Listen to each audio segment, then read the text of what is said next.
Hi friends, ఎలా ఉన్నారు? అందరూ బాగున్నారా? నేనైతే చాలా బాగున్నా ఫ్రెండ్స్. మీరు ఎలా ఉన్నారో కామెంట్ సెక్షన్లో పెట్టండి. Welcome to Ammu kitchens. వచ్చేసి ఫ్రెండ్స్, ఇప్పుడు మటన్ కర్రీ ఎలా తయారు చేసుకోవాలో చూద్దాం. వెనకటి రెసిపీ.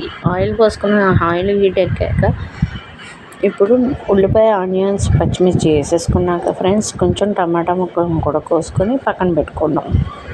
కొత్తిమీర కూడా కోసేసుకుందాం.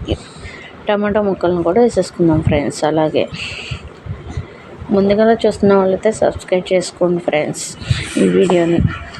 ఇప్పుడు టమాటా ముక్కలు వేసినాక మగ్గిపోయినాక కొంచెం కరివేపాకు అటు ఇటు తిప్పుకోవాలి ఫ్రెండ్స్. చక్కగా చూస్తున్నారు కదా, ఉల్లిపాయ, టమాటా, పచ్చిమిర్చి చక్కగా మగ్గిపోయినాయి. ఇప్పుడు కొంచెం అల్లం వెల్లుల్లి పేస్టు.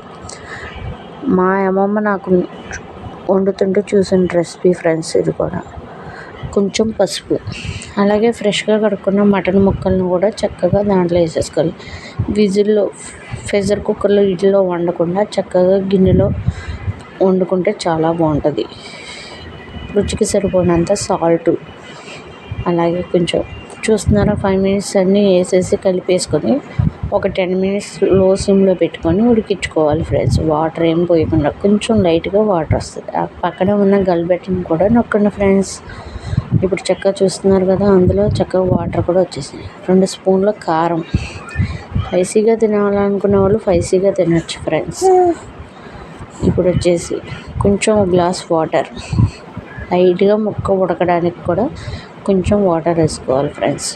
చక్కగా మొత్తం అంతా కదిపినాక చక్కగా కళాయిలో నుంచి గిన్నెలో ఉంచి మూత పెట్టేసుకుని దగ్గర గంట చూసుకోవాలి ఫ్రెండ్స్. నేను వేసేది అలా ధనియాలు, ఎండుమిర్చి ఫ్రెండ్స్ పౌడర్ వేసుకున్నాను. కొంచెం గరం మసాలా వేసిన.